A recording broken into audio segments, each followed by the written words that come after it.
नमस्ते, a very good morning to all. Notebook IAS current affairs programme में आपका स्वागत है। चलिए चर्चा की शुरुआत करते हैं, लेकिन उसके पहले कल के हम कुछ रिवीजन प्रश्न को देख लेते हैं। तो सबसे पहला प्रश्न देखते हैं आज क्या है। सबसे पहला प्रश्न है, हिंदुस्तानी शास्त्रीय संगीत हेतु वर्ष 2023 का दुर्गा भारत सम्मान किसे प्रदान किया गया है। तो दुर्गा भारत सम्मान की मैंने चर्चा की थी। हिंदुस्तानी शास्त्रीय संगीत के लिए किसे दिया गया है, तो आपके ऑप्शंस क्या हैं? सीबी आनंद, विश्व भारती, अजय चक्रवर्ती या इनमें से कोई नहीं। तो कल मैंने चर्चा की थी हिंदुस्तानी शास्त्रीय संगीत के लिए जो दुर्गा भारत सम्मान है वह अजय चक्रवर्ती जी को दिया गया है। मैंने कल ये बताया था कि इन्हें हिंदुस्तानी शास्त्रीय संगीत के लिए दिया गया है। साथ के साथ ये भी बताया था कि जो दुर्गा भारत सम्मान है वह शिक्षा, मनोरंजन, अनुसंधान इन सभी क्षेत्रों में दिया जाता है। अजय चक्रवर्ती जी के साथ में विश्व भारती को, जो विश्वविद्यालय है केंद्रीय विश्वविद्यालय, उसको शिक्षा के क्षेत्र में, और साथ ही साथ इसरो को चंद्रयान मिशन लॉन्च करने के लिए भी ये प्रदान किया गया था। तो कौन सा प्रदान किया गया था सम्मान? दुर्गा भारत सम्मान। और दिया किसने था? तो सीबी आनंद जी, जो कि पश्चिम बंगाल के राज्यपाल हैं, उन्होंने इसको प्रदान किया था। तो हिंदुस्तानी शास्त्रीय संगीत दुर्गा भारत सम्मान दिया गया अजय चक्रवर्ती को, प्रदान किया था सीबी आनंद जी, जो कि वेस्ट बंगाल के राज्यपाल हैं। चलिए अब अगले प्रश्न की तरफ बढ़ते हैं। अगला प्रश्न है, यूएनडब्ल्यूटीओ में सर्वश्रेष्ठ पर्यटन गांव के रूप में किन दो गांवों को चुना गया है। यूएनडब्ल्यूटीओ के बारे में भी हमने चर्चा की थी, कल भी की थी और पहले भी की थी। तो कौन से दो गांव हैं जिन्हें, भारत के दो गांव कौन से हैं जिन्हें यूएनडब्ल्यूटीओ में शामिल किया गया है? आपके ऑप्शंस हैं धोर्डो एवं पन्ना, दूसरा है मांडला या लोथल, तीसरा है धोर्डो या मांडला, और चौथा है ऑप्शन इनमें से कोई नहीं। तो मैंने बताया था कि यूएनडब्ल्यूटीओ में सर्वश्रेष्ठ पर्यटन गांव के रूप में जो गुजरात का धोर्डो गांव और एमपी का मांडला गांव, इन दो गांवों को शामिल किया गया है। तो आपके आंसर क्या है? धोर्डो और मांडला दो भारत के ऐसे गांव हैं जिन्हें यूएनडब्ल्यूटीओ की विश्व पर्यटन जो ऑर्गेनाइजेशन संगठन है उनके सर्वश्रेष्ठ पर्यटन गांव में शामिल किया गया है। चलिए अब अगला प्रश्न देखते हैं कल का। कल मैंने डिस्कस किया था सरदार ऑफ स्पिन के बारे में। तो सरदार ऑफ स्पिन किन्हें कहा जाता है? आपके ऑप्शंस क्या हैं? ईरापल्ली प्रसन्ना, ऑप्शन बी है युवराज सिंह, सी बिशन सिंह बेदी या डी कुलदीप यादव। तो कल मैंने सरदार ऑफ स्पिन के बारे में चर्चा की थी। कौन है? तो ये हैं बिशन सिंह बेदी। सरदार ऑफ स्पिन इन्हें कहा जाता है। हाल ही में इनका निधन हुआ है 77 वर्ष की उम्र में। ये पूर्व भारतीय क्रिकेटर, एक बहुत ही उम्दा स्पिनर सरदार ऑफ स्पिन। इनकी बेटी ने इनके ऊपर एक बुक लिखी थी, नेहा बेदी जिनका नाम है, उन्होंने सर बिशन सिंह बेदी जी के ऊपर एक बुक लिखी थी। उस बुक का नाम था सरदार ऑफ स्पिन। तो यह प्रश्न बन सकता है, सरदार ऑफ स्पिन के नाम से तो किसे जाना जाता है? बिशन सिंह बेदी जी को सरदार ऑफ स्पिन के नाम से जाना जाता है। चलिए ये तो रहे कल के रिवीजन प्रश्न। अब आज हम नए टॉपिक्स को देख लेते हैं। सबसे पहला हमारा टॉपिक क्या है? देश का पहला नैनो लिक्विड डीएपी संयंत्र। पहले जान लेते हैं कि डीएपी का फुल फॉर्म क्या है। तो डाई अमोनियम फास्फेट। देश का पहला nano liquid DAP, di ammonium phosphate, यह एक तरीके का उर्वरक है। देखते हैं, देश का पहला है और विश्व के स्तर पर भी इस तरीके का कोई पहला संयंत्र बनने जा रहा है। कहाँ बनने जा रहा है? तो यह गुजरात के कलोल, हमारे भारत में ही यह nano liquid DAP, di ammonium phosphate संयंत्र जो है वो स्थापित हो रहा है। कहाँ पर? तो गुजरात के कलोल में। किसने इसका उद्घाटन किया? तो गृह मंत्री अमित शाह जी ने बताया है कि इस तरीके का संयंत्र हम गुजरात में बनाने जा रहे हैं। डीएपी का full form di ammonium phosphate. यह भारत ही नहीं बल्कि विश्व में क्या पहला प्लांट है, मैंने बता दिया। अब देखते हैं कि इस संयंत्र में कितना उत्पादन हो रहा है। तो प्रतिदिन 2 लाख बोतलें जो डीएपी का उत्पादन किया जाएगा। अब डीएपी क्या है? मैंने बताया कि यह एक उर्वरक है। इसके पहले भारत में सबसे बड़े लेवल पे, विस्तृत लेवल पे कृषि के क्षेत्र में उर्वरक के रूप में यूरिया का प्रयोग किया जाता है। और ये जो डीएपी है, जो ये डाई अमोनियम फास्फेट है, यह भी दूसरा जो है बड़े लेवल पे भारत में प्रयोग होने वाला उर्वरक है। तो अब तक यूरिया का प्रयोग सबसे ज्यादा होता है और दूसरे नंबर पे डीएपी का, डाई अमोनियम फास्फेट का सबसे ज्यादा प्रयोग होता है। लेकिन यूरिया की तुलना में ये बहुत खास है। इसलिए खास है क्योंकि से केवल 500 ml DAP की जो क्षमता है वह 45 किलोग्राम यूरिया के बराबर है। अतः मतलब कि अगर हम 45 किलोग्राम यूरिया का प्रयोग किसी खेत में कर रहे हैं, अगर उसकी जगह हम केवल 500 ml DAP का यूज करें तो उतनी ही उर्वरता, उतना ही उर्वरक क्षमता हमें प्रदान होगी, यानी कि हमारी फसल को वही प्रभाव, वही लाभ मिलेगा इन 500 ml DAP से जो अब तक 45 किलोग्राम यूरिया से मिलता था। तो इसलिए इस संयंत्र की खासियत है, आगे आने वाले समय में ये केमिकल के यूज को कम कर देगा। तो हमारे कृषि में जो है वो अनाज की उत्पादकता तो बढ़ेगी ही बढ़ेगी, साथ ही केमिकल का प्रयोग भी थोड़ा कम हो जाएगा। इसलिए इस संयंत्र का इतना महत्व है। भारत क्या है कि 90% अभी जो यूरिया बनाने में जो फास्फेट होता है उसका आयात करता है।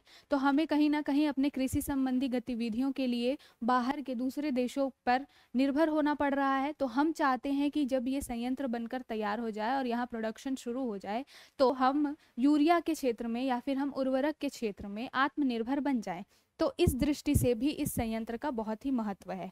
देख लेते हैं कि इसका उत्पादन कौन करने जा रहा है। तो जो इफ्को है वह इसका उत्पादन कर रहा है। अभी भी जो है उर्वरक के क्षेत्र में ये इफ्को एक कंपनी है, जो एक सहकारी कंपनी है, यह सबसे ज़्यादा मात्रा में उर्वरक का निर्माण करती है। और जो DAP संयंत्र का निर्माण, जिस संयंत्र में जिन 2 लाख बोतलों का उत्पादन होने जा रहा है उसमें भी इस इफ्को की ही भागीदारी रहने वाली है। तो मैंने इफ्को के बारे में बताया कि यह क्या है, भारतीय किसान फर्टिलाइजर कोऑपरेटिव जो है, मतलब भारतीय किसान उर्वरक कोऑपरेटिव यानी कि सहकारिता कंपनी है ये। आगे देखते हैं इनके बारे में। जो DAP है, अब हम इसके रासायनिक फॉर्मूले के बारे में भी थोड़ा देख लेते हैं, क्योंकि परीक्षा में प्रश्न बनते हैं आपके RO में तो बिल्कुल बन सकते हैं। रसायन के क्षेत्र में कोई भी अगर इस तरीके का रासायनिक उत्पाद आता है तो उसके कंपोनेंट्स के बारे में पूछा जाता है। तो DAP में क्या क्या शामिल है, DAP में नाइट्रोजन और फास्फोरस का मिश्रण होता है। मुख्य रूप से क्या शामिल होते हैं इसमें, नाइट्रोजन और फास्फोरस होता है। कितना परसेंट, तो 18% नाइट्रोजन होता है और 46% जो होता है वो फास्फोरस होता है। नाइट्रोजन कितना, 18% और फास्फेट कितना, 46%। अच्छा, जो हम इसके पहले यूरिया जो सबसे बड़े मात्रा में प्रयोग करते हैं उसमें इस 18 की जगह 46% नाइट्रोजन का प्रयोग होता है। तो ये हमेशा कंफ्यूजन वाली स्थिति बन सकती है। इसको ध्यान में रखेंगे कि जो डाई अमोनियम फास्फेट है इसमें नाइट्रोजन का कम प्रयोग होता है, फास्फोरस या फास्फेट का ज्यादा प्रयोग होता है। 46% फास्फेट यहाँ प्रयोग होता है, लेकिन जो यूरिया होता है उसमें 46% नाइट्रोजन का प्रयोग होता है। तो इस तथ्य को भी ध्यान में रखेंगे। मैंने यहाँ चर्चा कर दी कि 500 ml जो है वो 45 किलोग्राम यूरिया के बराबर है। अब देखते हैं कि भारत का उर्वरक उद्योग की क्या स्थिति है। तो जो भारत का उर्वरक उद्योग जो है वो किसानों की आय का एक बहुत बड़ा जरिया है। जब हम उर्वरक का प्रयोग करते हैं तो हमारे किसान ज़्यादा मात्रा में जो है वो खाद्यान्न का उत्पादन कर पाते हैं। GDP में उत्पाद का योगदान कितना है, तो इन उर्वरकों का या उर्वरक उद्योग का हमारे GDP में 19.9 लगभग 20% के बराबर योगदान है। बहुत बड़ा हिस्सा है, इसको छोटा नहीं मान सकते। अब मैंने बताया कि जो उर्वरक बनाने के लिए फास्फेट की ज़रूरत होती है, तो फास्फेट रॉक जो है इसका उर्वरक में बड़ी मात्रा में प्रयोग होता है। तो ये कहाँ पाया जाता है भारत में, मुख्य रूप से हम जो फास्फेट रॉक प्राप्त करते हैं वो राजस्थान और मध्य प्रदेश के क्षेत्रों से प्राप्त करते हैं। तो राजस्थान और मध्य प्रदेश जो है वो उर्वरक की दृष्टि से भी हमारे लिए महत्वपूर्ण एक स्रोत है। भारत में मैंने पहले ही बताया कि 90% जो है फास्फेट का आयात हो रहा है, मतलब कि अभी भी हम उर्वरक की दृष्टि से आत्मनिर्भर नहीं हुए हैं, हम दूसरे देशों पर आयात के लिए निर्भर हैं। इफ्को के बारे में मैंने चर्चा की कि इफ्को क्या है। इस उर्वरक संयंत्र जो हमने DAP संयंत्र लगाने जा रहे हैं जिनमें उत्पादन होने वाला है, उत्पादन में इफ्को की बड़ी भागीदारी है। तो इफ्को के बारे में जान लेते हैं। मैंने पहले बताया कि इफ्को एक सहकारी समिति है। इसका हेडक्वार्टर कहाँ है, तो नई दिल्ली में इसका हेडक्वार्टर है। इसकी स्थापना कब हुई है, तो 3 नवंबर 1967 को इसकी स्थापना हुई थी। और अभी वर्तमान में इसके चेयरमैन कौन है, 17वें चेयरमैन जो है वो दिलीप संधानी जी हैं, जो इफ्को के चेयरमैन हैं। तो इस फैक्ट को भी याद रखेंगे। चलिए अब अगले टॉपिक की तरफ बढ़ते हैं। अगला टॉपिक है बिम्स्टेक के महासचिव बनने वाले पहले भारतीय। तो पहले तो हम जानेंगे बिम्स्टेक के बारे में भी जानेंगे, और उसके पहले हम जानेंगे कि पहले भारतीय बने हैं। तो ये क्वेश्चन इंपॉर्टेंट तो है ही, देखते हैं पहले भारतीय कौन बने हैं। तो बिम्स्टेक के जो पहले भारतीय जो है जो महासचिव बने हैं वह है इंद्रमणि पांडे। इंद्रमणि पांडे का नाम सुन के आपको एक कुछ दिन पहले ही मैंने इनसे संबंधित एक और तथ्य बताया था, वो दिमाग में क्लिक करना चाहिए। अगर आप सही तरीके से पढ़ाई कर रहे हैं तो फिर आपको नाम सुनते ही दिमाग में क्लिक करना चाहिए कि कहीं तो इसको सुना था। इंद्रमणि पांडे जी को हमने कहाँ सुना था? तो संयुक्त राष्ट्र के जो प्रतिनिधि, स्थायी प्रतिनिधि के रूप में ये काम कर रहे थे इंद्रमणि पांडे। हाल ही में इनके स्थान पर अरिंदम बागची जी को बैठाया गया है। तो इस प्रश्न को, इस फैक्ट को भी मैंने चर्चा किया था कि अभी तक जो संयुक्त राष्ट्र में, जो जिनेवा में संयुक्त राष्ट्र के जो स्थायी प्रतिनिधि थे वो थे ये इंद्रमणि पांडे जी। अब इनका स्थान ले लिया है अरिंदम बागची जी ने। तो जब ये स्थायी जो संयुक्त राष्ट्र जो है वहां से अब विमुक्त हुए, अगर उस पद को इन्होंने छोड़ा तो कहीं ना कहीं तो बिठाना पड़ेगा। तो अब इन्हें बैठा दिया गया है बिम्स्टेक के महासचिव के रूप में। तो ये बिम्स्टेक में महासचिव बनने वाले पहले भारतीय हैं। अब तक किसी भी भारतीय को बिम्स्टेक का महासचिव नहीं बनाया गया था, अब बने हैं पहले भारतीय इंद्रमणि पांडे। तो इनको याद रखेंगे। ये 1990 बैच के IFS अधिकारी रह चुके हैं। अच्छा, ये किसका स्थान लेने वाले हैं? तो ये भूटान के तेंजिन लेकफेल का स्थान लेने वाले हैं। अभी तक बिम्स्टेक के जो महासचिव के पद पर कौन थे? भूटान के तेंजिन लेकफेल जी थे। अब इनके जगह पर हमारे भारत के इंद्रमणि पांडे जी आने वाले हैं। बिम्स्टेक के बारे में जानते हैं तो इसको बोला जाता है BIMSTEC bay of Bengal multi sectoral technical जो कोऑपरेटिव इकोनॉमिक्स के क्षेत्र में ये पूरा जो है संगठन है बिम्स्टेक। इसका नाम क्या है? तो बंगाल की खाड़ी बहुक्षेत्रीय तकनीक और आर्थिक सहयोग पहल। मतलब कि नाम से ही स्पष्ट है कि बंगाल की खाड़ी में बहुक्षेत्रीय है, मतलब कि बहुत सारे देश मिलकर के इसमें काम कर रहे हैं और बहुत सारे क्षेत्रों में काम किया जा रहा है। साथ के साथ में इसमें दो चीजें मेंशन है, तकनीक और आर्थिक। तो तकनीकी दृष्टि से, आर्थिक दृष्टि से तो ये बिम्स्टेक देश एक दूसरे का सहयोग करते ही हैं। साथ के साथ अन्य भी जितने भी जो मुद्दे या समस्याएं हो सकती हैं इस रीजन में, जितने लोग इस देश के, इस ग्रुप के पार्टिसिपेंट हैं, भागीदार हैं, उनसे संबंधित जितने भी समस्याएं हो सकती है बिम्स्टेक उन सभी को टैकल करता है। तो ये एक बहुपक्षीय संगठन है बिम्स्टेक। देखते हैं कि इनमें कौन कौन से देश आते हैं। तो बिम्स्टेक में भारत हमारा है ही, भारत के साथ साथ बांग्लादेश, श्रीलंका, म्यांमार, थाईलैंड, नेपाल और भूटान, मुख्य रूप से ये 7 देश हैं बिम्स्टेक में। कौन कौन से हैं? तो भारत, बांग्लादेश, नेपाल, म्यांमार, थाईलैंड, भूटान और श्रीलंका। देख लेते हैं कि ये जो शुरुआत के देश है, यानी कि भारत, बांग्लादेश, श्रीलंका, थाईलैंड, ये तो जब बिम्स्टेक की स्थापना हुई थी तब तो थे ही थे ये 4 सदस्य।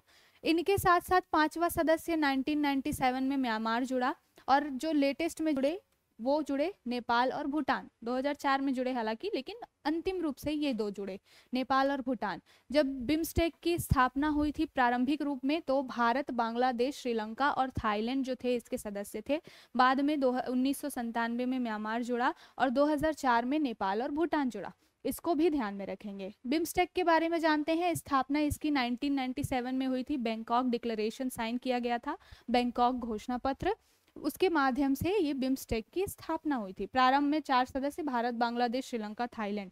अब इनके योगदान के बारे में जानते हैं। महत्व क्या है? तो बिम्स्टेक जो है वो टोटल जो बिम्स्टेक सदस्य जितने हैं उनकी आबादी जो है वो विश्व के लगभग 1.5 अरब 1.5 अरब आबादी इन बिम्स्टेक देशों में निवास करती है। साथ के साथ में ये वैश्विक लेवल का 22% है, यानी कि विश्व की कुल जो आबादी है उसका 22% जो है इन बिम्स्टेक देशों में निवास करते हैं। जीडीपी के रूप में देखें तो ये बिम्स्टेक जो देश हैं वो जीडीपी में 3.8 ट्रिलियन डॉलर का योगदान करते हैं। और साथ के साथ यह भी एक तथ्य महत्वपूर्ण है कि दुनिया में जो कुल व्यापार होता है उसका 1/4 जो हिस्सा है वह बंगाल की खाड़ी से ही होकर जाता है। व्यापार का मतलब अंतर्राष्ट्रीय व्यापार में आयात निर्यात जो समुद्री मार्ग से होता है। तो बिम्स्टेक में जब बे ऑफ बंगाल जो है वो बंगाल की खाड़ी है, उस क्षेत्र से लगभग 1/4 जो व्यापार है आयात निर्यात के लिए उस मार्ग का प्रयोग किया जाता है। तो हमने यहाँ पर देख लिया बिम्स्टेक के बारे में, उनके देशों के बारे में और बिम्स्टेक के महत्व के बारे में। हमने शुरुआत कहाँ से की थी कि बिम्स्टेक में पहले जो महासचिव बने हैं भारतीय, उनका नाम क्या है? इंद्रमणि पांडे। उनसे संबंधित जितने प्रश्न बन सकते थे हमने उन सभी को देख लिया। चलिए अगला टॉपिक देखते हैं। अगला टॉपिक है बहुपक्षीय अभ्यास मिलान। इन दिनों बड़ा चर्चित है ये मिलान, होने तो वाला है 2024 में, पर 2023 में ही क्यों चर्चा हो रही है? इसलिए हो रही है कि ये जो है आयोजित होने वाला है हमारे भारत में, और इसके लिए जो है वो हमारे मंत्रालयों ने अंतर्राष्ट्रीय जो ग्रुप्स जो इनमें भाग लेने वाले हैं उनके साथ एक मीटिंग ली है आगे की रूपरेखा तैयार करने के लिए। तो इसलिए हम इस मिलान बहुपक्षीय अभ्यास की चर्चा कर रहे हैं। देखते हैं कब होने वाला है यह। मैंने पहले बताया 2024 में होने वाला है, तो फरवरी 19 से 27 फरवरी 2024 में इसका आयोजन होने वाला है। यह एक नौसेना अभ्यास है। तो इस मिलान अभ्यास में जितने बहुपक्षीय जो अभ्यास है इसमें नौसेना जितने देशों की जो सम्मिलित हो रहे हैं लोग, उनमें उनकी नौसेनाएं जो हैं इसमें शामिल हो रही हैं। साथ के साथ में यह एक द्विवार्षिक जो बहुपक्षीय नौसैनिक है, मतलब कि हर 2 साल में इसको आयोजित किया जाता है।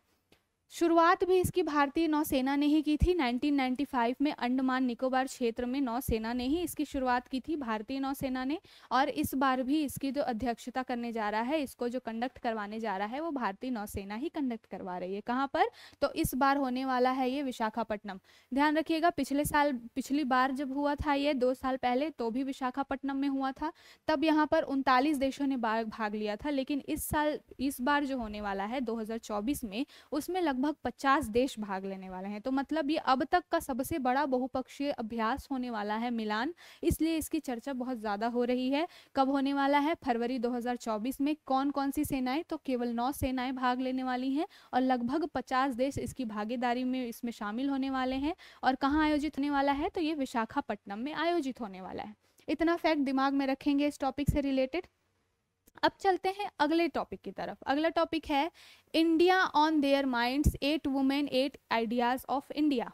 यह जो पूरी एक लाइन दिख रही है ये टॉपिक नहीं, एक बुक का नाम है, India's on their mind 8 women 8 ideas of India. यह भारत की आज़ादी से पहले और आज़ादी के बाद जिन महिलाओं ने अच्छा काम किया है उनके बारे में ये 8 महिलाओं की एक बारे में बताने वाली ये बुक है। बुक का नाम क्या है? India on their minds 8 women 8 ideas of India. किसने लिखा है? तो एक लेखिका है, भारतीय लेखिका रितु मेनन, इन्होंने इसको लिखा है। देखिए यहाँ पर लिखा लेखिका रितु मेनन। इसमें मैंने बता दिया कि 1947 से पहले और बाद की जो प्रभावशाली महिलाएं हैं जिन्होंने अपना योगदान दिया है किसी न किसी रूप में, उन 8 महिलाओं को इसमें शामिल किया गया है। रितु मेनन जी के बारे में जान लेते हैं कि रितु मेनन को मैंने पहले बताया कि एक भारतीय लेखिका है, उसके साथ साथ इन्हें 2011 में साहित्य और शिक्षा के क्षेत्र में पद्मश्री भी मिल चुका है। तो ये भी ध्यान रखेंगे कि रितु मेनन जी किससे संबंधित हैं, तो यह एक लेखिका है और इन्हें पद्मश्री कब मिला है? तो 2011 में। तो 2011 में इन्हें अकेले नहीं मिला, इनके साथ साथ में उर्वशी बुटालिया जी को भी 2011 में पद्मश्री मिला था। उर्वशी बुटालिया जी और रितु मेनन जी ने मिल करके एक संस्था खोली थी जो महिलाओं के लिए काम करती थी, काली नाम से, लेकिन बाद में कुछ मतभेद हो गया तो ये दोनों अलग अलग हो गए। तो उन उर्वशी बुटालिया जी को और इन रितु मेनन जी को संयुक्त रूप से एक साथ 2011 में पद्मश्री दिया गया था। चलिए इतनी जानकारी ले ली हमने। अब देख लेते हैं इनमें जो 8 महिलाओं को शामिल किया गया है, क्या पता ऑप्शंस में कभी पूछ दिया जाए तो उनको भी एक बारी देख लेते हैं। 8 महिलाएं जिन्हें इस बुक में शामिल किया गया है इंडियाज ऑन देयर माइंड में, कौन कौन सी वो 8 महिलाएं हैं? तो कमलाबेन पटेल, सभी इनसे परिचित होंगे, गांधी जी के साथ इन्होंने आज़ादी के समय में बहुत काम किया था। सरला देवी चौधरानी के बारे में भी हिस्ट्री में सभी लोगों ने पढ़ा होगा। एक राशिद जहां है, चौथी है इस्मत जुगताई, अंतिया हुसैन, कुरसेलन हैदर, नयनतारा सहगल, ये जवाहरलाल नेहरू जी की नातिन भी हैं, चेक कर लीजिएगा नातिन है या पोतिन है, इतना हम संबंधों में नहीं जाएंगे। नयनतारा सहगल, लक्ष्मी सहगल। तो इन 8 महिलाओं को इस बुक में शामिल किया गया है, जिनमें से ये 2 और नयनतारा जी तो हिस्ट्री कहीं ना कहीं एक पॉलिटिकल और हिस्टोरिकल बैकग्राउंड भी रखती हैं। बाकी ये जो है किसी न किसी रूप में लेखिका भी रही हैं, इनकी अपनी खुद की भी कई किताबें आई हैं, इन्होंने कई लेख लिखे हैं। तो इन 8 महिलाओं को इस बुक में शामिल किया गया है। एक बार फिर से नाम देख लेते हैं, कमलाबेन पटेल, सरला देवी चौधरानी, रसीद जहां, इस्मत चुगताई, अंतिया हुसैन, कुरसेलन हैदर, नयनतारा सहगल और लक्ष्मी सहगल। 8 महिलाओं के नाम एक बार सरसरी निगाह से गुजार लेंगे। India on their mind 8 women 8 ideas of India book का नाम है। लेखिका कौन है? तो रितु मेनन। चलिए अब अगला देखते हैं टॉपिक। हाल ही में भूटान और तिमोर लिस्ते को रूबेला फ्री घोषित किया गया है। किससे फ्री घोषित किया गया है? रूबेला से। और किसे किया गया है? तो भूटान और तिमोर लिस्ते को किया गया है। चलिए देखते हैं कि रूबेला क्या है। तो एक रूबेला जो है यह एक वायरस मतलब विषाणु जनित एक बीमारी है। WHO के द्वारा ये फ्री घोषित किया जाता है कि कौन देश संक्रमित है, कौन देश इससे मुक्त हो गया, यह कौन बताता है? WH बताता है। अच्छा, भूटान और तिमोर लिस्ते के बारे में एक और फैक्ट है कि 2017 में इनको खसरा मुक्त किया गया था। देखिए यह जो रूबेला है यह भी एक तरीके का खसरा ही है, लेकिन इसको कहा जाता है जर्मन खसरा। और जो नॉर्मल जो एक और खसरा होता है उससे ये थोड़ा कम खतरनाक होता है, लेकिन खतरनाक तो है ही भाई, बीमारी है ये, बहुत ज़्यादा बच्चों को और गर्भवती महिलाओं को इफेक्ट करता है। इसलिए ध्यान में रखना जरूरी है कि रूबेला फ्री किसे घोषित किया गया है? तो भूटान और तिमोर लिस्ते को घोषित किया गया है। इसके पहले जिन दो देशों को इससे फ्री किया गया था वह थे श्रीलंका और मालदीव। तो श्रीलंका और मालदीव के बाद अब भूटान और लिस्ते को खसरा और रूबेला दोनों से फ्री घोषित कर दिया गया है। तो इन दो के साथ में अब भूटान और लिस्ते भी शामिल हो गए हैं। कौन कौन से? श्रीलंका और मालदीव पहले, और अब भूटान और तिमोर लिस्ते। रूबेला और खसरा दोनों से ये फ्री हो गए हैं। चलिए रूबेला के बारे में देखते हैं। तो रूबेला के बारे में मैंने पहले ही बताया कि यह एक संक्रामक रोग है, वायरस से फैलता है। कौन सा वायरस? तो RNA वायरस। DNA और RNA वायरस होते हैं, तो ये RNA वायरस से फैलता है। इसका नाम क्या है? इसको जर्मन मिसेल या जर्मन खसरा भी बोला जाता है। इसके लिए एक अच्छी बात है कि टीके के द्वारा इसका बचाव संभव है। संक्रमित जो व्यक्ति होता है अगर उसके लार और बलगम के संपर्क में कोई आ जाता है तो उसको ये बीमारी फैल जाती है, इसलिए इसको संक्रामक और संचारी रोग बोला गया है। मतलब संचारी का मतलब है कि एक व्यक्ति से दूसरे व्यक्ति में ये फैल जाता है संपर्क के माध्यम से, इसलिए इसको संचारी रोग बोलते हैं। और वायरस कौन सा है? RNA वायरस है। चलिए अब इसके लिए टीका भी उपलब्ध है। मैंने कहा कि भाई टीके से इसका उपचार संभव है, तो टीका भी है। कौन कौन से? खसरा कंठमाला और रूबेला MMR। इस टीके का प्रयोग करके इस रूबेला से मुक्ति पाई जा सकती है। भारत में इस खसरा और रूबेला को खत्म करने के लिए एक नीति चलाई जा रही है। ये नीति क्या है? कि MR खसरा और रूबेला 2023, मतलब हमारा लक्ष्य है कि हम इसको 2023 तक खत्म कर लेंगे। पूरी तरीके से अभी खत्म नहीं कर पाए हैं, पर वर्क इन प्रोग्रेस, कार्य प्रगति पर है। खत्म करने की हम कोशिश पूरी कर रहे हैं। अब चलिए देखते हैं अगला टॉपिक। अगला टॉपिक है न्यूट्रिनो टेलीस्कोप। चर्चित है, ध्यान रखिएगा। चाइना ने ये इसको लॉन्च किया है, तो भाई चाइना कुछ करे तो देखना तो बनता है। न्यूट्रिनो टेलीस्कोप क्या है? यह एक ट्रॉपिकल डीप सी न्यूट्रिनो है। ट्रॉपिकल डीप सी न्यूट्रिनो से समझ में आना चाहिए, डीप सी मतलब कि समंदर की गहराई पर इस टेलीस्कोप को उतारा जा रहा है। अब हम इसको पहले देखते हैं नाम क्या रखा गया है। तो ट्राइडेंट इसका नाम रखा गया है, ट्रॉपिकल डीप सी न्यूट्रिनो। यहीं से निकल जाएगा, मान लीजिए ट्राई से निकल जाएगा आपका ट्रॉपिकल, डीप सी, एन से न्यूट्रिनो और टी से टेलीस्कोप। तो ट्राइडेंट इसका नाम रखा गया है। किसने? तो चाइना ने लॉन्च किया है। कहाँ पर उतार रहा है? तो यह दक्षिण चीन सागर, साउथ चाइना सी में ये उतार रहा है। इसमें एक टर्म है न्यूट्रिनो। अभी न्यूट्रिनो के बारे में चर्चा करेंगे। पहले देख लेते हैं इस न्यूट्रिनो टेलीस्कोप के बारे में कि यह विश्व का सबसे बड़ा अंडर वाटर टेलीस्कोप है। मतलब पूरे विश्व के स्तर पर एक तो सबसे बड़ा है, और क्या है? अंडर वाटर टेलीस्कोप है। मतलब कि इसको पानी के अंदर उतारा जा रहा है। कहाँ पर? तो साउथ चाइना सी में उतारा जा रहा है। अब देखते हैं न्यूट्रिनो के बारे में कि न्यूट्रिनो क्या होता है। तो न्यूट्रिनो एक कण होता है। वैसे ये एक नहीं होता है, ये बल्क में होता है। इसकी इंटेंसिटी इतनी ज़्यादा होती है इन कणों की कि लगभग 1 सेकंड में ये 1000 करोड़ संख्या में निकलते हैं। मतलब कि इनको काउंट नहीं किया जा सकता, अनकाउंटेबल हैं ये। तो ये न्यूट्रिनो जो होते हैं वो ब्रह्मांड में द्रव्यमान वाले प्रचुर कण होते हैं। मतलब द्रव्यमान से भरे हुए प्रचुर कण होते हैं। ब्रह्मांड में इनको देखा जाता है। जब सूर्य का फॉर्मेशन हो जा, तारा बनता है, संलयन या विखंडन की क्रिया होती है, तो ये न्यूट्रिनो उत्सर्जित होते हैं। ऊर्जा इनकी बहुत ही ज़्यादा होती है। मैंने पहले ही बताया कि प्रति सेकंड लगभग 1000 करोड़ कण निकलते हैं। मतलब इनको हम काउंट नहीं कर सकते। इन न्यूट्रिनो को इनकी इसी खासियत के लिए भूतिया कण भी बोला जाता है, घोस्ट पार्टिकल्स।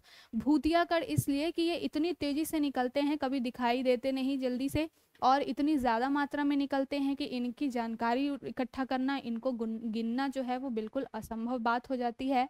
इन्हीं न्यूट्रिनो की खोज करने के लिए ये जो टेलीस्कोप है वह चाइना डीप सी में उतार रहा है। मतलब कि न्यूट्रिनो टेलीस्कोप में न्यूट्रिनो की ही खोज करने के लिए इस टेलीस्कोप को चाइना जो है वो साउथ चाइना सी में उतार रहा है। कितने फीट की गहराई पर? तो 11,500 फीट की गहराई पर, या 11,500 फीट नीचे जो है इस ट्राइडेंट यानी कि न्यूट्रिनो टेलीस्कोप को चाइना उतार रहा है। मैंने बता दिया कि न्यूट्रिनो को क्या कहा जाता है, घोस्ट पार्टिकल भी कहा जाता है। तो यह पानी के अंदर घोस्ट पार्टिकल्स का अध्ययन करेगा। चलिए आज के लिए इतना ही। आई होप कि आपको आज का सेशन पसंद आया होगा। हमारे notebook IAS education for all channel के माध्यम से निरंतर हम प्रयास कर रहे हैं कि हम एक अच्छा कंटेंट आपको प्रोवाइड करा पाएँ। अगर आपको हमारी ये मुहिम अच्छी लगी हो तो हमारे notebook IAS education for all channel को लाइक, शेयर और सब्सक्राइब करें। धन्यवाद।